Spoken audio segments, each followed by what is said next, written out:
ఏమా అద్దంకి దయాకర్, నీ నోరు ఏం ఏం మాట్లాడుతుందో కొంచెం సిగ్గు శరం ఏమైనా ఉందా? బీహార్లో ఎలక్షన్లో మీ బతికేందో బయటపడింది. అయినా కానీ కాంగ్రెస్ వాళ్ళకి ఇంకా సిగ్గు శరం రాకపోతే ఇంకా బీహార్ మీద పడి ఎందుకే ఏడ్చేది?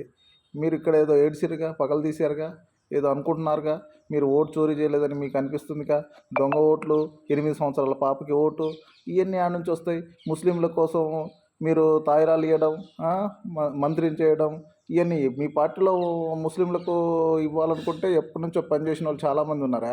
మీరు అప్పటికప్పుడు తీసుకొచ్చి ఒక దేశద్రోహిని తీసుకొచ్చి మంత్రిని చేసింది మీరు కదా? ఇవన్నీ తాయిలాలు కావా? ఇవన్నీ మోసం కదా?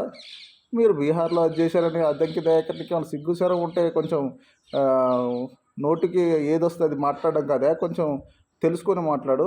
ఇక్కడ ఉండి ఉత్తగా ఎందుకో నువ్వు పదే పదే వీడియోలోకి వచ్చి భారతీయ జనతా పార్టీ మీద ఏడవడమేందా నీకు?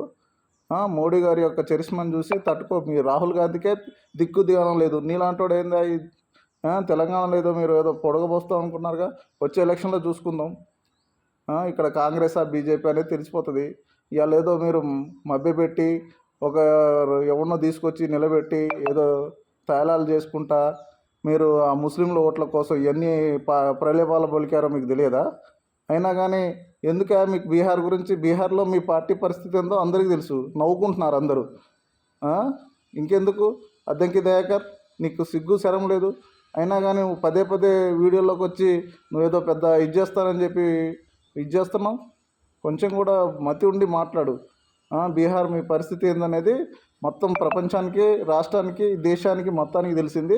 ఇకనైనా నోరు మూసుకొని ఉంటే మంచిది. అద్దంకి దయాకర్, నువ్వు పిచ్చి పిచ్చి ప్రేలాపన పలకకు, ఏది పడితే అది మాట్లాడకు, నిజం తెలుసుకొని మాట్లాడు. ఎవడి తాయిలాలు ఇచ్చి ఏం చేశారనేది మొన్న జరిగిన జూబ్లీ హిల్స్ ఎలక్షన్లో తెలిపోయింది.